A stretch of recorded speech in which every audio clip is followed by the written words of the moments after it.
Don, you want to take a roll call, please? Don Whipple. Here. Bill Ernst. Here. John Dillon. Not here yet. Okay. Pruitt. Not here. Horace Reese. Not here. Okay. We have Mike. We have Gino here. Let's go over to, if you all want to go over to the fuel system, or if you want to start here with some of the information you want to disseminate to us about the care and using the jet fuel. Sure. Then if there's a need to, we can walk over there Okay. and look at the farm if you'd like. It recently came to our attention that there were some deficiencies with your fuel farm, particularly your jet fuel storage system. And so I'm pleased that you folks at least have been receptive to hearing about those issues. And so I thought I'd just address those a little bit. So a couple things. You sure want to just talk about just the basics of aviation fuel. So you have jet fuel, you have 100 low lead. So jet fuel is like kerosene. 100 low lead is a gasoline, and gasoline is lighter and less dense than jet fuel and water. So if you put water in some gasoline, it instantly falls to the bottom and gets out of it. It's easy to remove water from gasoline, and just that fact alone makes caring for gasoline a lot easier than caring for jet fuel. Because jet fuel is dense, more dense than gas. It's almost as dense as water. So if you have water in jet fuel, and you always do, it separates from jet fuel very slowly, and that causes a lot of problems for caring for jet fuel, because water and fuel in general is a bad thing. Water and fuel when you're at altitude and it's below freezing is especially bad, because that can freeze and cause the fuel line to flame out. It can be problematic, obviously. So we do a lot of things to try to care for that and fix that. One thing that you might do if you make airplanes and they burn jet fuel is you might put a fuel line heater in them, and that would keep that water that's naturally entrained in jet fuel from freezing, and that would allow it to burn through and not cause any problem. Not all airplanes have fuel line heaters, so another idea that you might have to help fix that is to actually treat the fuel itself, and that's what you folks in many airports have been doing over the years, and that's to treat your fuel with fuel system ice inhibitor, FSII. It's commonly called Fizzy. The brand name that you might hear a lot is Crisp, and so that can be treated with jet fuel in a couple different ways. The way you do it, the way a lot of airports do it, is to treat the entire truckload of fuel. So every drop of fuel you get in here is treated with fuel system ice inhibitor. That's what we call pre-mixed jet fuel. The other way to do it would be to leave it untreated and then treat it with fuel system ice inhibitor as it's being put into the aircraft. In other words, inject that fuel system ice inhibitor at the last minute. Now, fuel system ice inhibitor, we can talk about this at length if you like, is a tricky thing. It has to be in a very certain mixture. You're only putting a tiny bit into it, and it has to be mixed. You can't pour it in and mix it with a big spatula. It's misted into the fuel in a very proportionate ratio as the fuel is going into. Yeah, there's actually a spray can with a little nozzle, little tube that they fasten on the fuel nozzle, and they spray that while they're pumping the fuel in. And that's the archaic way to do it. The technically accurate way to do it is with an actual calibrated injector that can either be put on a fuel farm, a refueler truck, or in your case, it's actually put on at the fuel terminal itself. So when the transport truck is loaded with fuel, it gets misted into the fuel as it goes in. So that's how we inject the fuel. So, but that causes other issues too, because if we have fuel system ice inhibitor in there, we have to understand what that substance actually does. So again, think about jet fuel. There's water always entrained within jet fuel, and it's always the challenge of how do we get that water out of the fuel before it gets into an airplane. There's lots of ways we do that. One of the ways we do it is by filtering the fuel. The more times we filter it, the more chances we have to grab some of that water out of the jet fuel. Another way we do it is by treating the fuel, which we just talked about. A third way would be to sump the fuel. If you leave jet fuel alone, eventually the water does slowly settle out of it. So you can sump the tank, your airplane even, and you can get some water removed from the fuel that way as well. So with those things in mind, we try to design fuel systems to accommodate all those different things. And one of the problems that we sometimes run into is when we treat jet fuel with fuel system ice inhibitor, we have to make sure certain things are in place, or bad things can happen. Almost can make the situation worse. One of those things is sumping the tank. So right, you've got this big vertical tank. It's a single wall tank, and it's up out in the elements.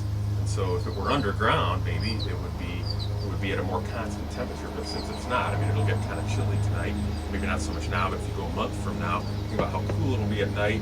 It'll get hotter in the day, and it'll get cool at night again. You'll get a lot of condensation, and that in and of itself will create moisture inside the tank. So we have to have a way to get that moisture out of the tank. Because if we don't, what's going to happen?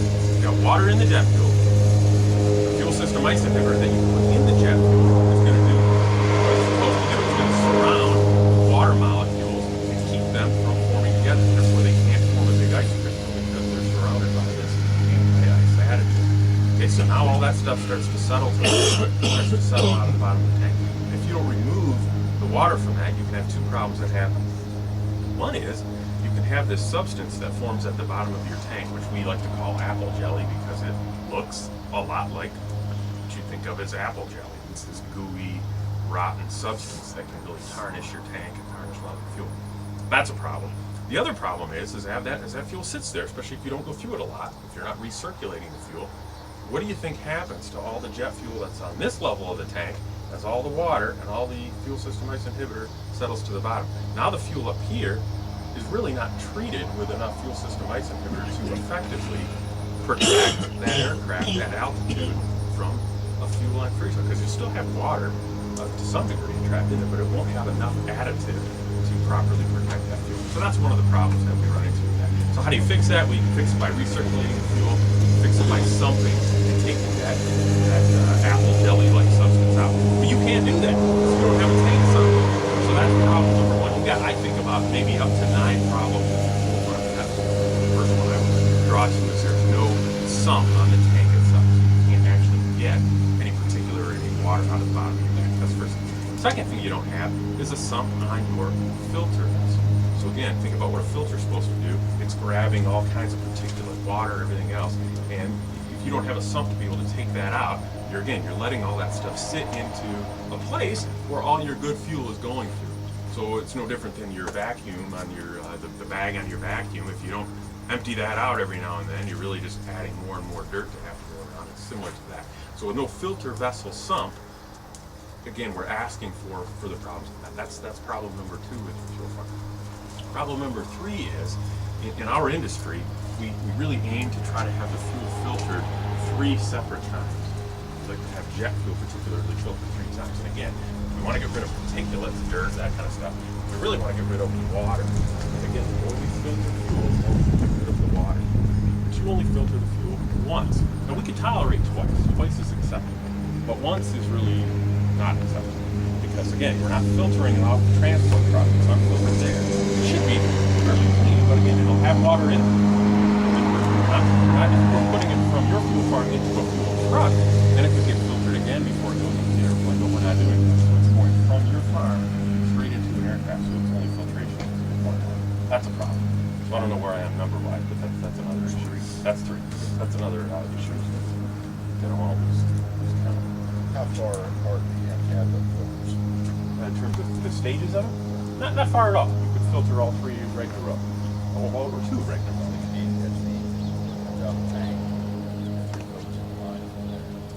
Right, and it really, honestly, in your case, even if you filtered it twice, you would feel a lot better about it. So let me just make sure I check these up. So 1 filtration's fine.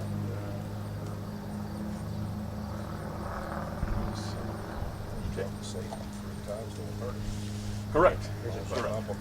Yes, sir. Okay, so Lockheed in the C-130 they put what they call a water removal system, which is simply a set bunch of ejector pumps. So if we had something like that, an ejector pump, and we were running fuel through there, and the ejector pump was down in the bottom of the tank and picking off the water from there, would that do what needed to be done? Probably not. I'll get to that in a second. Okay. Let me just scroll through the rest of these and then we'll cover that.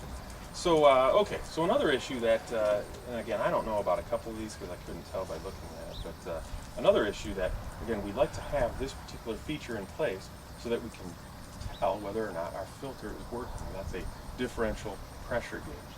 So that's a device that measures the difference between the pressure going in, with the fuel going into the filter vessel and coming out of the filter vessel. And that just gives you a read on how well the filter's working.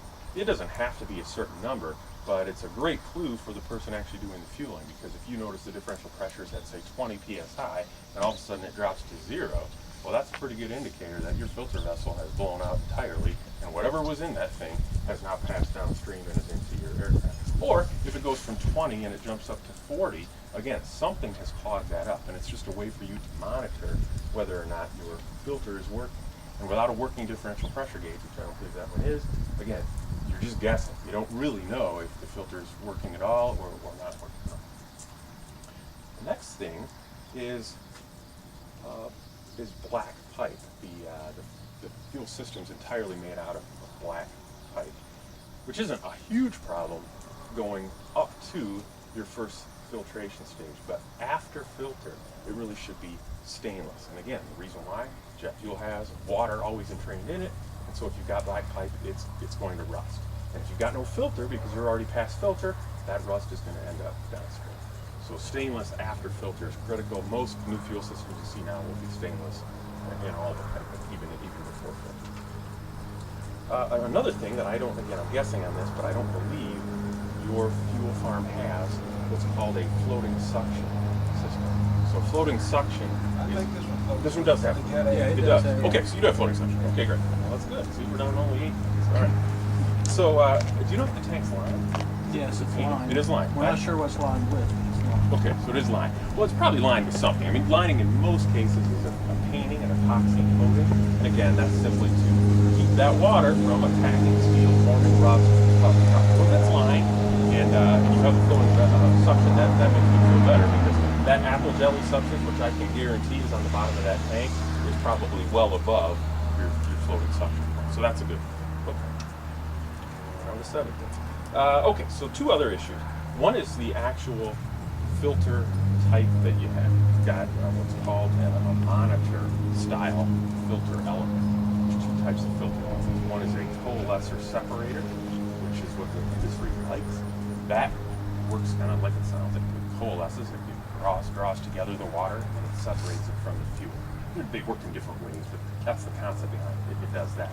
And then behind that, you would have a separate water defense system, which if it picked up water beyond the filter, it would shut the system down. It's a safety defense, which again, your system does not have. The reasons it does have separate water defense. It's got 3 stages. It's a 3-stage filter system. It has a coalescent filters in it, has separator filters in it, and it has screens also. Screens at the nozzle. Screens that the filters set inside of. It's got a coalescer separator, and it's a go-no-go filter. I don't know what micron is on it, but I believe it has. It's a 3-stage system all in the same unit. In the element itself. Yeah, so we'd have to find out whether or not how it's actually operating to see whether or not it meets the conditions. I've got some Water literature on it separator down here in the versus office if the, you'd like to no-go. look at it. I'm sorry. I've got some literature on that filter if you'd like to look at it. Yeah, maybe that would be a good idea. If you can get it now or later, it doesn't matter. But yeah, again, I don't know. I'm not familiar with that particular filter vessel. I can just tell you that our quality assurance department, who did take a look at it, said that was not going to work. And again, I got the impression from them that it was a monitor style. They did mention to me the 3 stages, so they must have known that. But, You can read it on the front. I mean, if everything is inside, what it says on the outside, it has both the types plus the monitor. Okay, we'll have to dig into that and see what that is. But anyways, that's where we run into an issue, because I don't think. Again, let me just explain the concept of the difference between a monitor style filter and a coalescer separator. Same type idea. Coalescer separator, again, is removing water, but it's not doing anything to shut the system down if there's too much water. That's what a separate water defense system would do. That's what the system likes. That's what the industry prefers. The industry does not want to use a monitor style filter element with pre-mixed jet fuel. They just aren't compatible. It doesn't do what it's supposed to do in that sense. It doesn't filter it right. It doesn't shut it down if there's too much water in there. That's the logic. A monitor style filter element works kind of like a disposable diaper. It's been a while since any of you guys have changed diapers, but if you did, a disposable diaper, if it gets full of water, it gets very gel-like. If you've ever seen that, it turns into a gel-type system. That's a lot what a monitor type of filter element will do. And so as too much water gets through it, it will swell up in this gel-like substance and quite literally stop the flow of fuel. So a monitor filter element is meant to be a filter, but also a water defense in its own sense. It's just both, if you will. But again, with premixed jet fuel, it doesn't work. It doesn't work as a first stage of filtration, which is again how you've got it set up. So if you had straight jet fuel and you were using it as a second filter system, then it would be permissible. But as a first filter system, it's not. Okay, I'll take a break then. Who's got questions on what? Can you fix this for $100? Probably not. In fact, okay, so we're probably the wrong group to address whether it's worth the fix or not. I believe that you've got some information from Neil at Fuel Tech and some of the GAR site. Fuel Tech. Okay. They would probably be better to be able to say, hey, this is salvageable, that's not salvageable. They're in that business more so than we are. I think it would be problematic to try to fix everything you have here and still have anything that makes sense. That would be my guess. I would prefer that. In a previous life, I was responsible for the fuel farms at the Kodiak Coast Guard Air Station, which we were using tanks that were put in by the Navy in the 40s. Plus, at Clearwater, Florida, we had another in-ground system there. We were pretty much pumping out of tanks that were just garbage up the inside. All our filtering was done on the fuel carts, for the in-ground system, or actually on the truck. Yep. We had no problems. Right. Let me ask you. And you've had, as far as we know, no problems here either. Thankfully. If we were to buy a complete filtering system by itself, could you pump from this tank into, say, a 2,000 gallon tank that had all the bells and whistles on it to meet standards? Or would you still be violating against your way of thinking by going through all of what we have?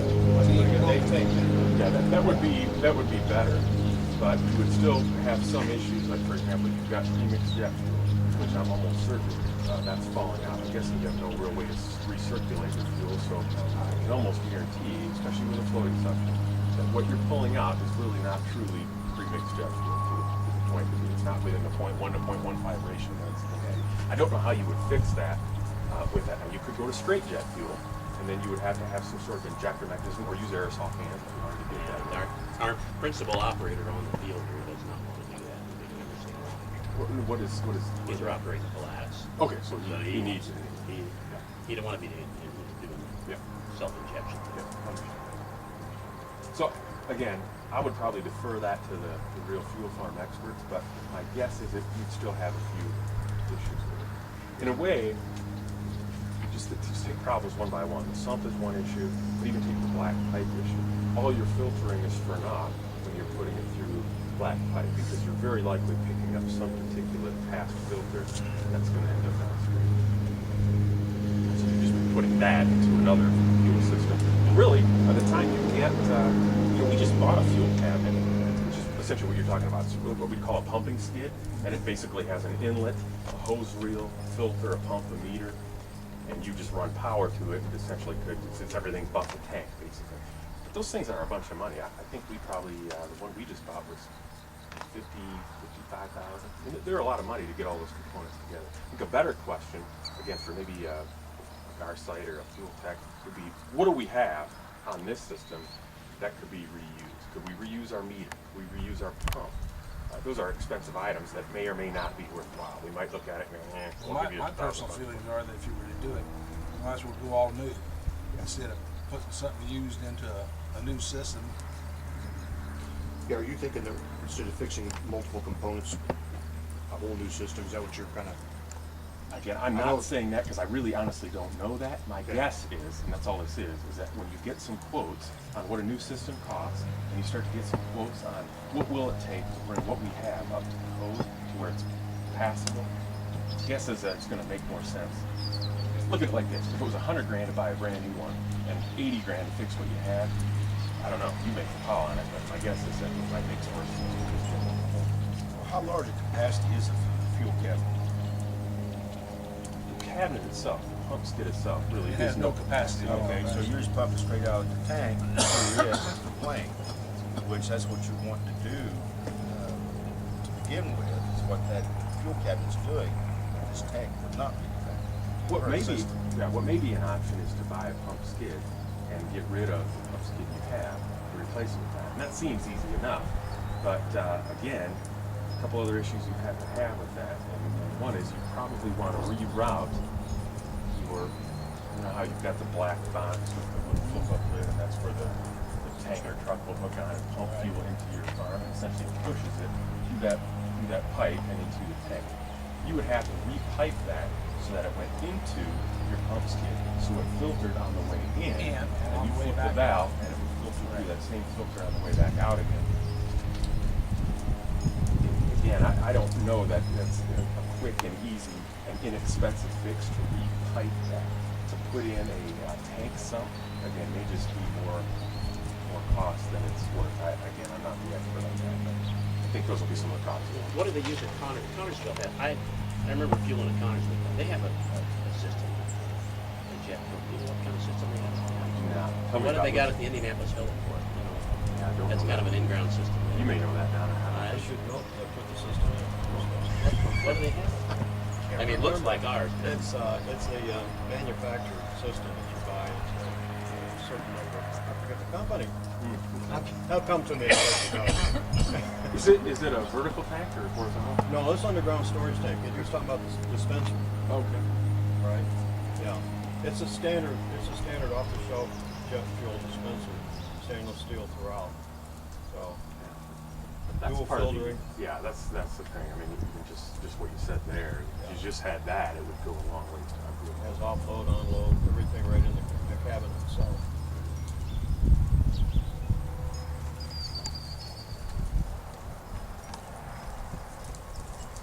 But your quickest way to rectify it is to form our cabinet.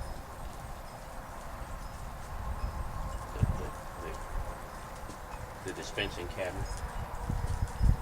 You want an estimate for rebuilding this, just to, because to check the prices comparable.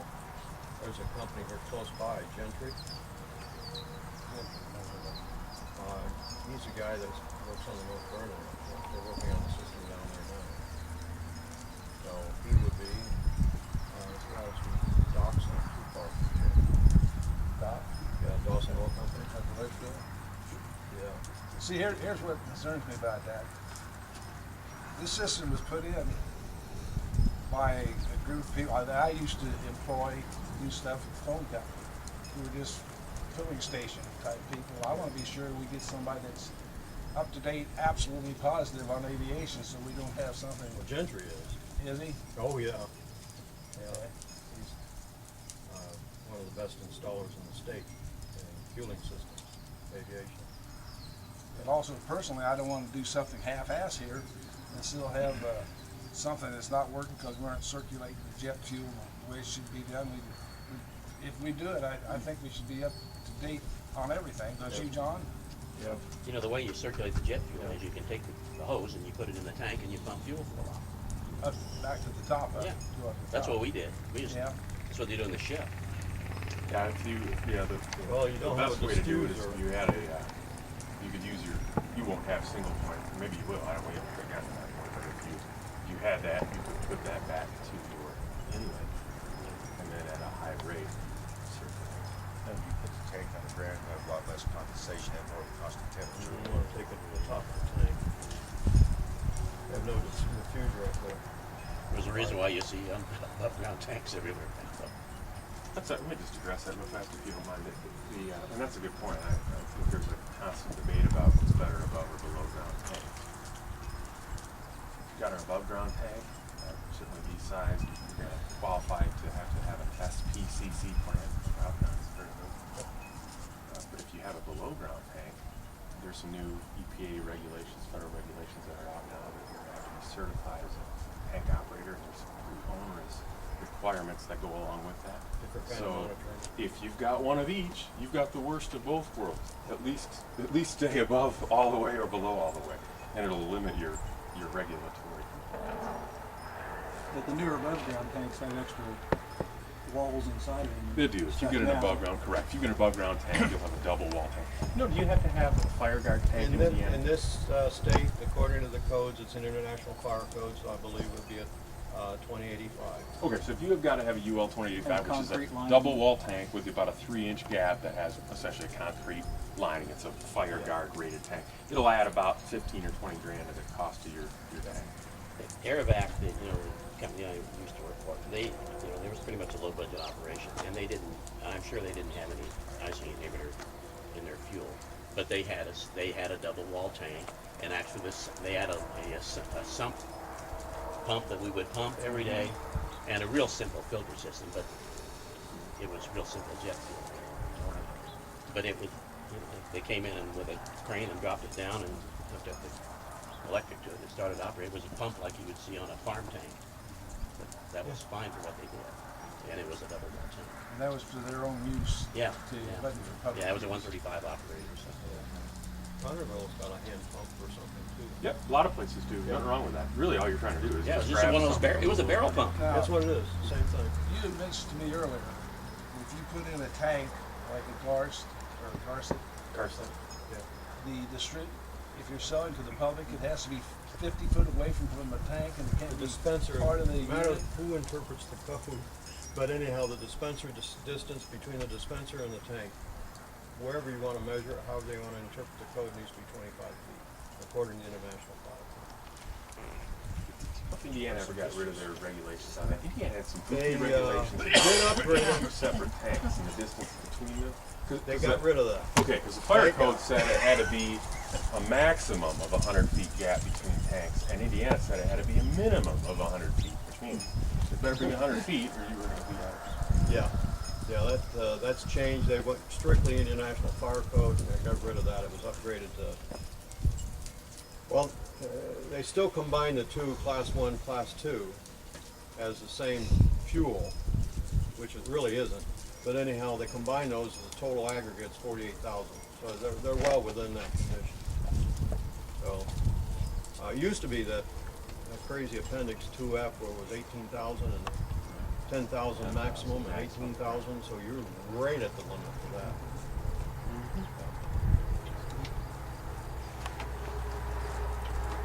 But the double wall tanks go a long ways to help with the condensation issue.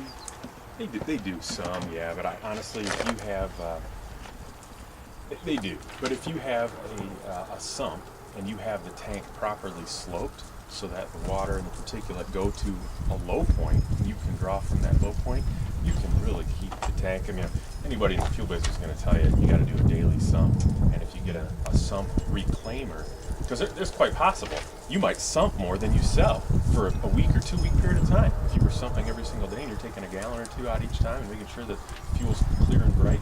So having a sump reclaimer really helps get all that fuel right back again by just basically putting it through another filtration system to dump it back in the tank.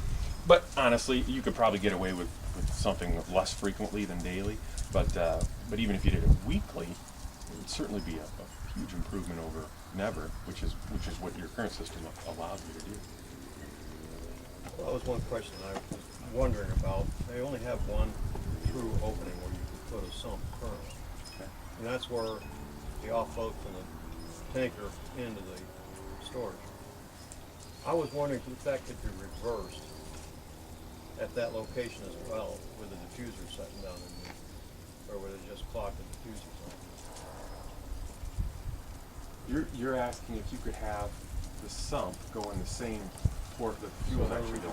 Reverse flow, where actually normally would go in, you have the valve where you reverse flow, with piping where you can split it off, and when you want to reverse flow, it goes this way. And I was just curious whether or not that would save them on lifting the tank up, rebuilding a new sump underneath the tank. If there's a retrofit, I was just thinking if maybe that would be a retrofit option. Honestly, I'm not sure how they would do that. The way I've seen sumps get added to tanks, they're almost always horizontal tanks. I don't see a lot of vertical. You'd find a port somewhere. Sometimes you can share it with something. If you have a floating suction, usually there's a cable mount, and there's an access port to that. Sometimes you'll see it get put in there.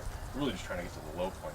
The problem with this, if it was put in by a gas station type guy, I can almost guarantee you it was put in purposely so that it's plumb, it's level. And so there's not going to be a low point to the tank other than the tank bottom. So something's going to be real problematic in this tank no matter what you do, because you've got a space, you know, from here to there, and it's just simply going to be too large to, where's the low point going to be? Is it over there? Is it over here? Is it all of it? It's going to be real hard to get all the particulate out of the bottom of the tank like that, especially being flat. If it was round, you'd have a little bit better chance. But again, that would be a question for a tank guy. Your contractor that you mentioned could probably look at that and let you know for the speed. I would just check with him. You got a card for him or Gentry? I don't have a card with me now, but I can take the number. It might be as easy as the companies I think you've got some information from are not Garsite and Fuel Tech. They're not going to want to fix this. No, their no, job I'm is sure to of build that. new stuff. That's what they're going to want to do. Right. But a Gentry's not going to necessarily. They would have to go out and buy all the components for a new farm. They would probably consider repairing what you have. It might just be easy enough to say, That hey, type of, yes. here's what the That specs would are. be where you want to go for reconditioning something with a company like that. And if that company knows aviation, I've not dealt with aviation. If they know aviation enough, aviation fuels enough, Oh, yeah. it won't be that difficult for them to know what they have to do to get them to code. And we can certainly help them with that. Well, I think one of the things I've learned that's been interesting in talking to the three different companies, they all pretty well badmouth each other as to who does what right. So, be a toss-up anyway. But if you want, I can make arrangements to get a hold of this Gentry guy. Give you a number. The only reason we called a meeting tonight so we have three people here on the board. We wouldn't violate any open door policy. Not that we're going to make any necessarily decisions to go with a new tank or whatever. But I'm more than willing to get this Gentry out there to come up and look at things. Then we can have another meeting. What they say it might be. I do know that Dick Reed has told me that he wants to see be able to fuel up here. They don't want to have to go someplace else to fuel up. And the crop dusters are the same way. If it's in agreement with you guys, I'll do that. I mean, we don't have to make a motion on it or anything else. If you don't want, if you think it needs a motion, that's fine too.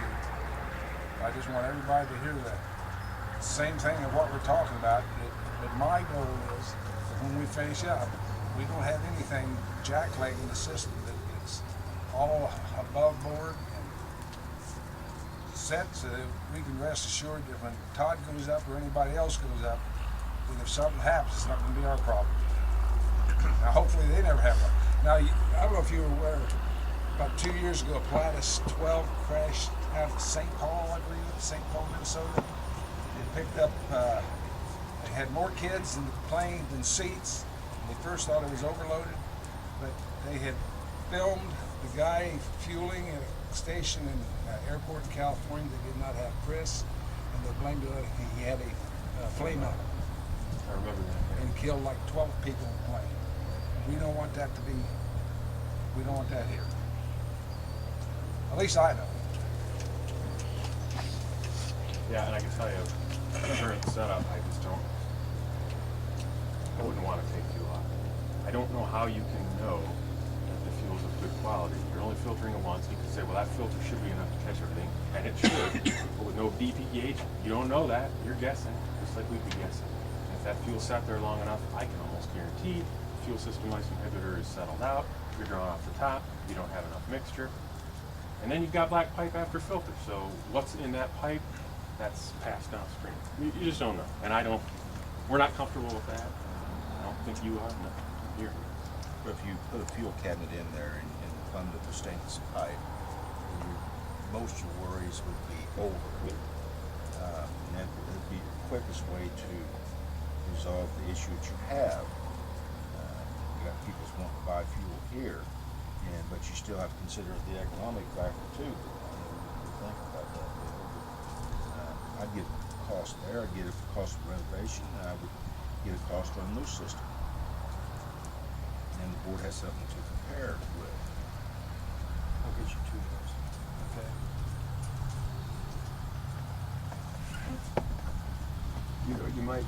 That's a good point. Giving yourself those three options. I think you're going to find that repairing what you have here is going to be really challenging. I think your real choices are, I'm guessing, but are probably going to be, do we add a new fuel cabinet or pumping skid? Question, what I have gleaned from this is we have a water problem and we have an additive problem in the present tank. How do we eliminate that in a new tank? Well, you have a possible water problem. Okay, yes, we have a, well, I'm with him. I almost guarantee it's there in the bottom. In the bottom. I almost guarantee it's Because you there. don't sell enough of it to keep it circulating. Right. So in the new system, how do you eliminate Yes. those issues? The new system would allow for the ability to recirculate. Okay. That would, so you just have to have someone out there doing it, and if they came out and recirculated it once a week for 10 minutes, then that's gonna get this job done. Why can't you go do like the farmers do our silos? Why can't we recirculate this tank? There's no way to get fuel from the current system back into it again. You've got one port of entry, and that is the stub that the transport truck looks like a 3, I haven't seen it, but 3 or 4 inch coupler that gets put onto that. And you've got an overwing nozzle, so you've got no real way to get the fuel into it. And honestly, even if you did, I'm pretty sure your fuel system feeds through the bottom, right? It doesn't go up and splash over the top, it's going, gets pressure from the bottom. I really don't know what's internally in It the does. tank. So what happens is you have a transport truck that has a pump on it. Yes. And when you put it there, it's forcing the fuel into the farm. You don't have near enough pressure in your current system to be able to push the fuel back in. So recirculating yours is not, that system is good. But a new farm would be able to do it easily enough, and you'd have a sump tied to the low point of the tank. So eliminating water would be What volume do you have to pump to recirculate it? You come out of the bottom, pump it back into the top, and circulate it.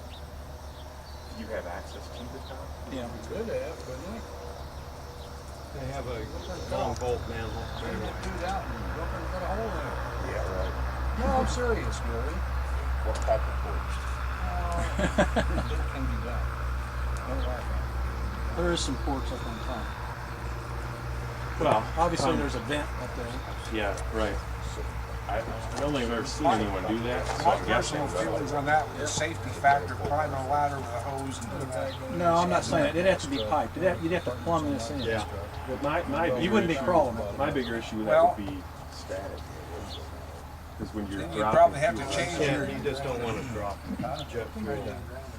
But you could filter it that way. You Has could its run own two filters, combustibility. bottom tank back at the top. You have to change the Filters out nozzle again. to different, I don't know. One other thing, if I can, Mr. Manley, could you address federal financing? What would we be restricted to or whatever if we asked for reimbursement? Okay.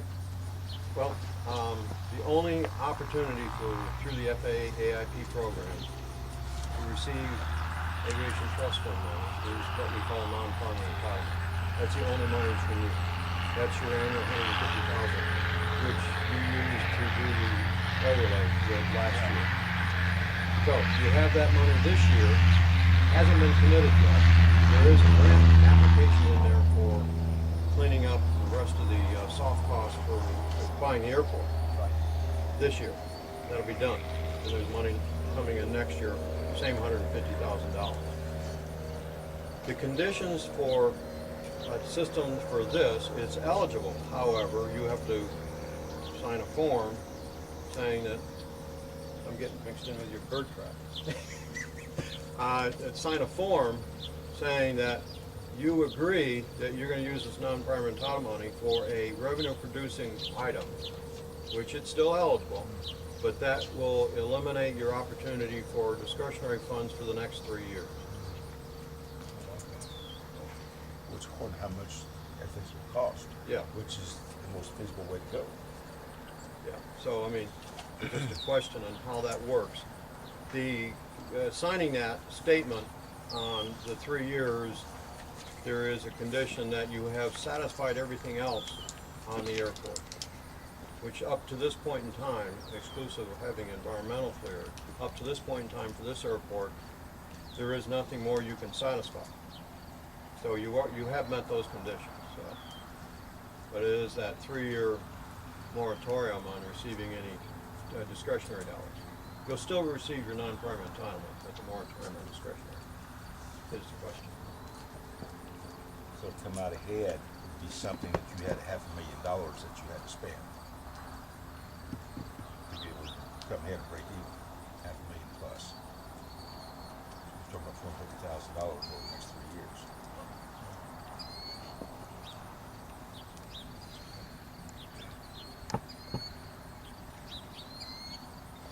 Well, anybody else have anything they'd like to say?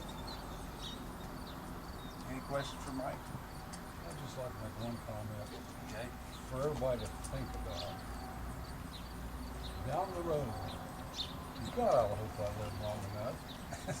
When we get this new runway built, is our fuel farm gonna be sitting there, or is it gonna be somewhere else? Well, that's one of the things we had talked about if we would put in a new system, Yeah, you could pick it up at the crane. that's, okay. I think that's a necessary item, or something to think about.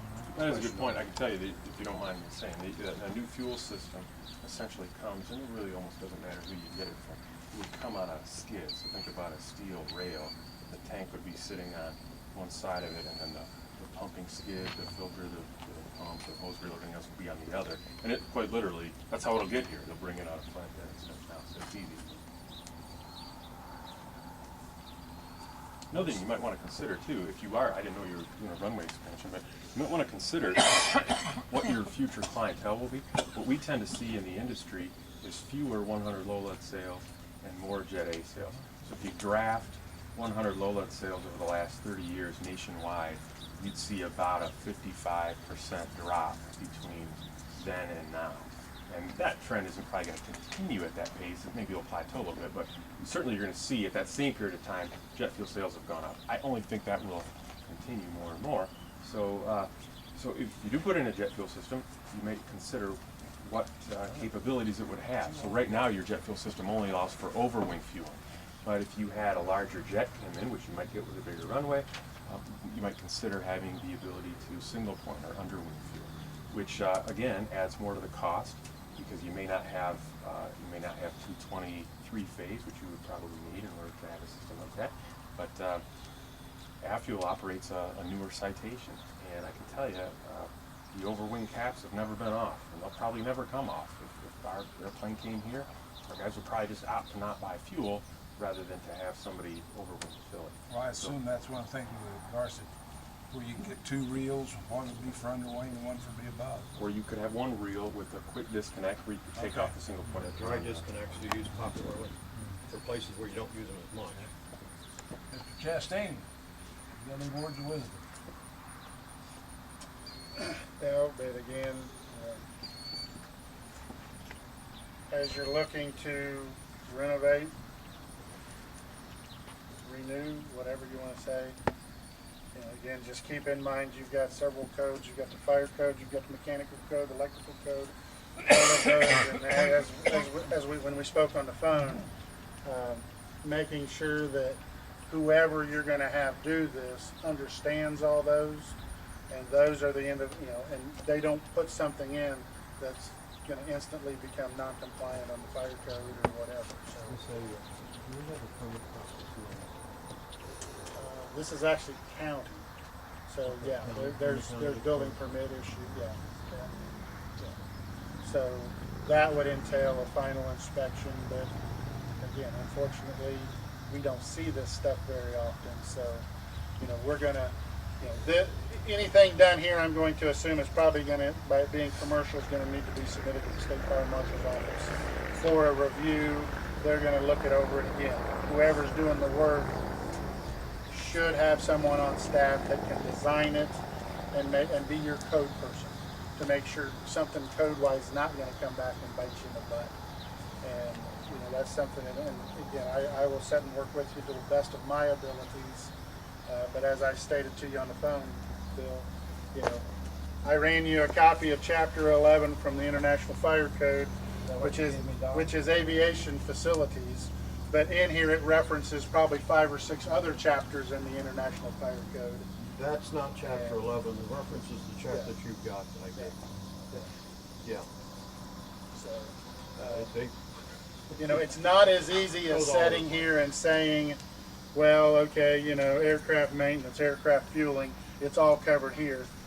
It refers you to chapter 23, it refers you to chapter 21, it refers you to the mechanical code, it refers you to, again, that's why it's imperative that whoever you look to has the ability to do that code, I'm gonna call it code busting, but take care of all those codes for you, so, you know, that's what you're paying for. You know, you may have to pay a little more for it, but it's just like I told you, when you're building a house, you hire an architect to design your house. Because at that point, that's what that person's doing. If you're building a factory, you hire an architect to design that to make sure that it's compliant within everything that it has.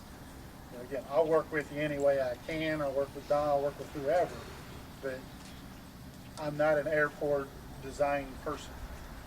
You know, I can look at what they do, compare it to the code, and tell you whether it's kosher or not. But I can't sit here and tell you that I could go through the codes and hit everything spot on and not miss something. Anybody else? Well, I don't think we need any motions on anything. Nope. I Appreciate will your get a time. hold of Don will give me the information, I'll get a hold of these people, come and look at it. When I get some figures, we can call another meeting, try and make a decision on what we wanna do. Be nice if whoever you talk to, Bill, could be at that meeting. Well, we can probably arrange that too. You know what I'm saying? Mhm. That way we can ask questions, Sure. unless you're gonna get all the answers. I don't. I do know that in talking to the different people, some say you have to have three-phase, some single-phase. So they all come up different on what they do, so. Well, since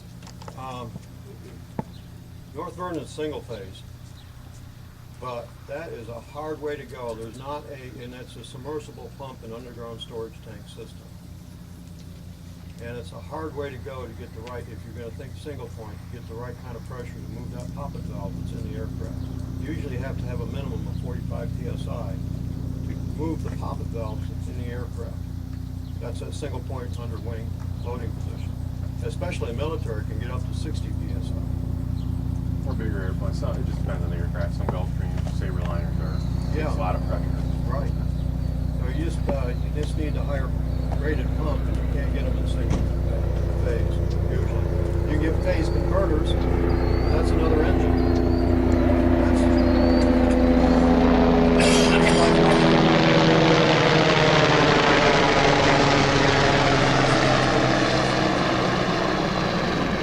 We already have that problem, Jared. We already have that problem. We have phase converter here, which causes issues for us. Okay, if nobody has anything else, we're adjourned. Okay. Well, it's fine.